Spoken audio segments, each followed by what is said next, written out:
Ilum tinggal lu dalam rijal holar rasul nanti roh sahabat ubah ya nan kedua karena belah tuan kau ikut lu baca cerita sejarahnya nyon baca dalam rijal holar rasul dalam sebuah peperangan na Rasulullah. Jadi ikutlah sahabat dari Madinah berangkat tu jam perang iganya nak kelidai ni sakit kelidai pokoknya lijak idang ni hai ja paruh lijak ni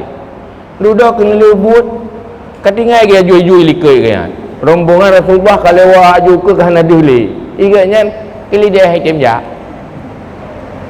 duduk kelidai kan duduk bagi bedah kelidai hai bedah-bedah li wate hai tem bedah kelidai pada hajak dalam padang pasir anogatui ya tutung tepak wate hajak kelidai menyo katanya kiban tak cok kesimpulan pai dah itu kena alasan apa ya jam perang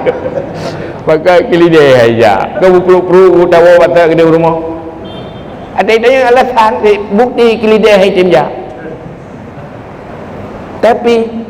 watai kelidai hai tem ja gecok akomodat logistik ya bahan tu makanan dan jentut persiapan ke jam perang gepedu atau bahu geplung lah no gasui hanya gejak dengan tapak bacuk-bacuk payah grup-grup buat tutung kaki sehingga katrip rombongan Rasulullah gepreh duduk kan met-met urung lalu kiak gunung dia tengah geplung-plung so je duduk bagi kegagayan nyan kulu-kulu rijal holar Rasul Tuhan menang perang tidak ada istilah halangan ini halangan itu maka urutnya orang Islam lagi kubah ilah oh ngejit talu tepi-tepi habis lah gaya tepi-tepi ni perang untuk korbannya orang tidak ada halangan menyuhana halangan bawa ganimah nyan biasa hai tengah nak bagi-bagi sedekah dia nyan pasti hana halangan ya berperang hana halangan dia ngentepak geruk-geruk dia untuk berkorban di sana di arena peperangan bersama Rasulullah. Maka hebat militansi orang Islam apa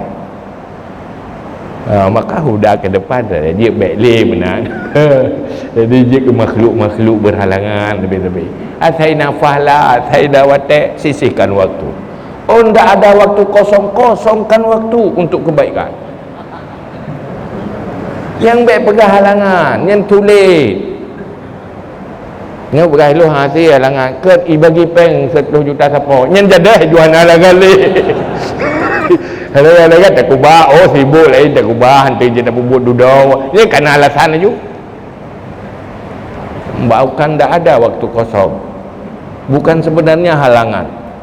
yang sebenarnya tidak merasa penting dan tidak menganggap penting itu yang jujur